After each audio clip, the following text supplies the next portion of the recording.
Right now on 10 News this morning, the red flag warning has lifted for San Diego County. But CAL FIRE insists we all stay vigilant as fire danger extends throughout Southern California. As the Saddle Ridge fire continues to rage in Los Angeles, hear from some people who are forced to get out and leave their pets behind. Sitting there getting up every morning, man, and wondering, what the hell am I doing here? You know, I ain't done nothing.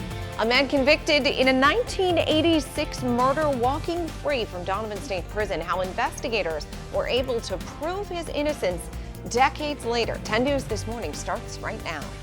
Live from the Scripps Studios, this is 10 News.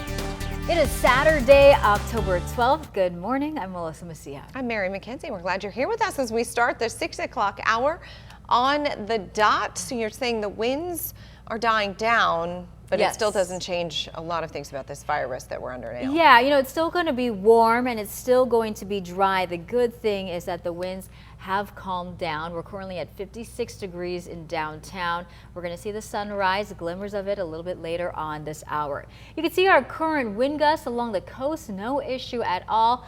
Fallbrook is where we're seeing the winds gusting the strongest, and they're at 12 miles per hour. So the calmer winds really helping firefighters. Of course, up in Southern California, just to the north of us, LA County, parts of it still under that red flag warning.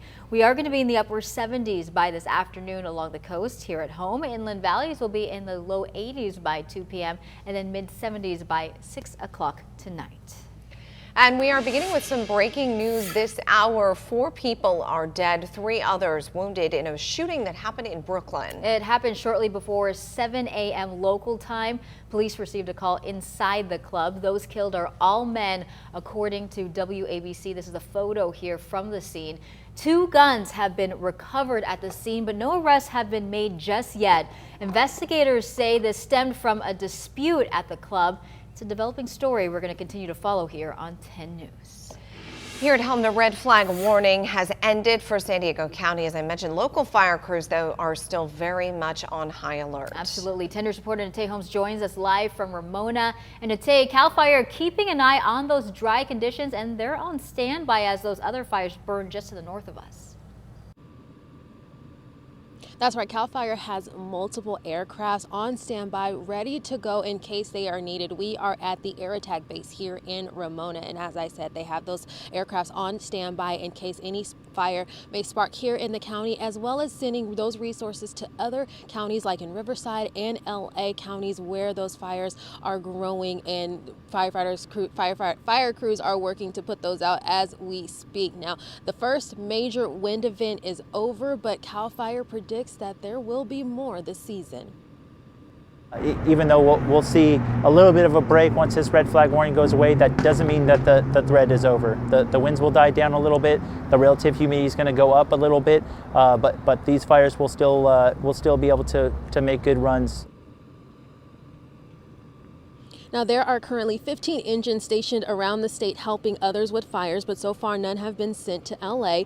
But here in Ramona, there are 3 planes, one that directs traffic and the other 2 planes that will drop fire retardant on the flames. CAL FIRE also has a total of 6 helicopters for use, some provided by SDG&E and the Sheriff's Department. Now, CAL FIRE says that we are still experiencing those dry conditions out here, and they recommend to not remove any defensible space from around your home once the weather cools down so a fire does not spark. But in the meantime, the best thing to do is have an evacuation plan in place for your home and to have an emergency kit ready just in case you do have to evacuate. Live in Ramona, Natay Holmes, 10 News.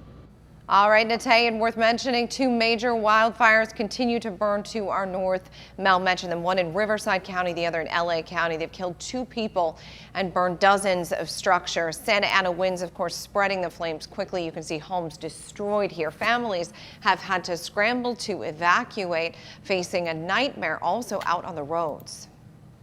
The embers now in the air above me. It's coming this way. We're going to get out. So the crew there, a news crew, forced to evacuate as well. Firefighters in LA County here hosing down flames that were creeping toward a backyard. Without regard for their own life, they've done everything to protect us. Officials say one man suffered a heart attack and died while trying to douse flames that were moving toward his home. And then in Riverside County, where more than 70 mobile homes were destroyed in the Sandalwood fire, police say an 89-year-old woman was killed.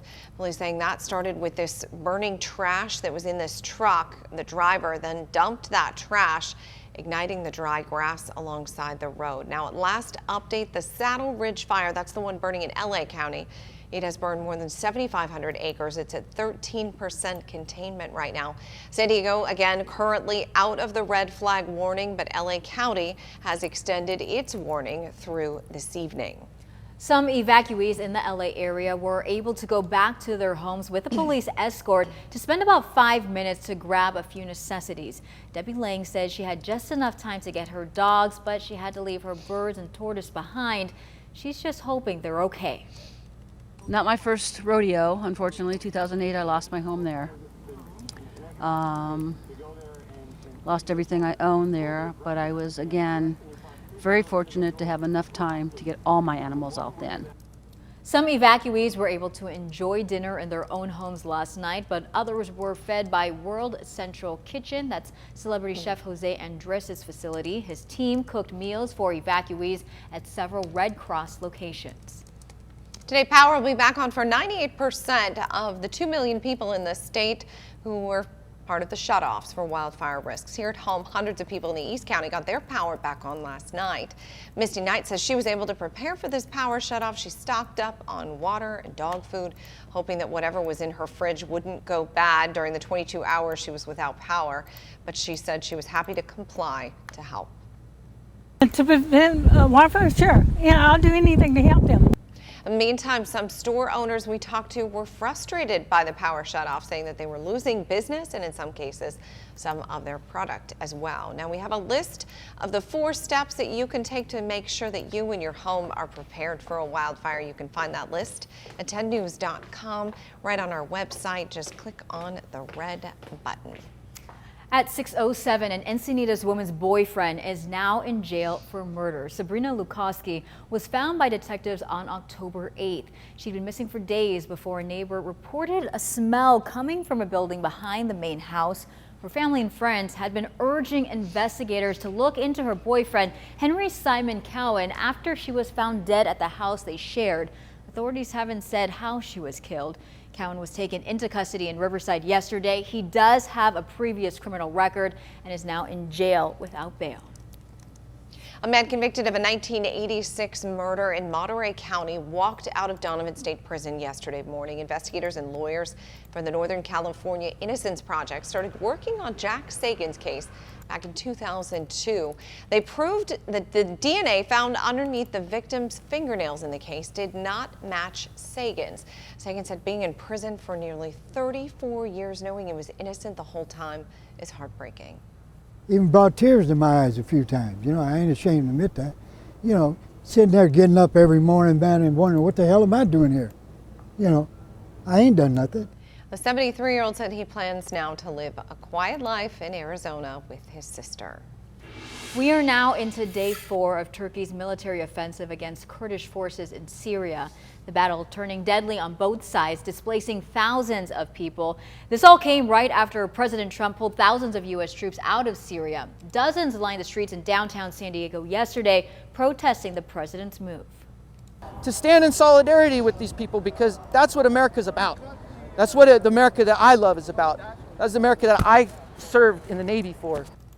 River Hag drove down from Los Angeles to join the protest. He was one of the many U.S. veterans who fought in Syria along with Kurdish fighters. Meanwhile, more troops are headed to Saudi Arabia, about 1,500 of them. A couple reasons for this latest deployment. First, military officials made a request several weeks ago after a devastating attack in September on Saudi oil facilities. But the most recent push to send more troops has to do with a problem with the U.S. Navy ship that was supposed to send a relief aircraft carrier to the area. That carrier has apparently had some maintenance issues, so officials say they need more people in the region to replace what the carrier could have provided. Today, after lots of construction and $165 million, the new observatory at the top of the Empire State Building is open to the public. The new space allows tourists to look 102 floors above New York City with 360-degree windows. It even gives the option of seeing the Big Apple all lit up with a high-speed translucent elevator that stays open well past the observatory. What a view. Happening today, there will be a Stop the Poop rally in Imperial Beach. People are expected to protest the sewage spills that happen along the Tijuana River and contaminate U.S. beaches. In 2019, more than 2 billion gallons of raw sewage have spilled into the ocean from Mexico. Speakers are calling for politicians to be held accountable. They'll also offer solutions. It's happening this morning at 10. Now, 10 News Pinpoint Weather, sponsored by Mozzie Heating, Air and Solar, voted best heating and air company 2 years in a row. Oh, there's a nice glimmer of my the light gosh. behind us. Yeah, really pretty sign of things to come. The temperature's still cool and comfortable, but Yeah. it has been hot during the day. I think it caught some of us off guard. Yeah, and it's going to be warm once again today. So we have some good news is that over the next few days it's going to cool down before warming back up once again. Our current temperatures across the county cool to start in Poway and Ramona, Warner Springs, Mount Laguna, all down into the 40s. We are seeing the upper 50s in Alpine and Jamul, 59 in Escondido and Fallbrook. Good morning. You are waking up to 63 degrees. Now to the north of us, this entire pink area right here, that area still under a red flag warning. Here at home, our warning has expired, but it is still going to be dry. Check out our relative humidity. We're still down 12% Escondido, 14 in Fallbrook. So especially in our inland spots here, a dry day once again. The good thing is that the winds are much calmer than what we have seen. Our wind gust futurecast showing that throughout today, we're going to be down into the single digits, or it's just going to be fairly calm. So it's a great thing to lessen that fire danger. Our forecast highs for today, 70s along the coast. We're going to see near the mid 80s in Poway, El Cajon, 80 degrees there in La Mesa. Your 7-day forecast. So there's that cool down through Monday. So it is going to get a little bit more comfortable here over the next couple of days. And then Tuesday starts to warm back up. So a little bit of a tiny roller coaster over the next several days. Plenty of sunshine to go around in the mountains. The desert's here in the low 90s for your weekend. A fight that began over germs. People seen shoving and kicking a woman to the ground after she coughed next to them. Chula Vista is the second largest city in the county, and it's growing. We go inside the city's expansion and how it's working to meet housing demands. Alexa, speak Spanish. A new bilingual feature that's being offered to change the way people talk to Alexa.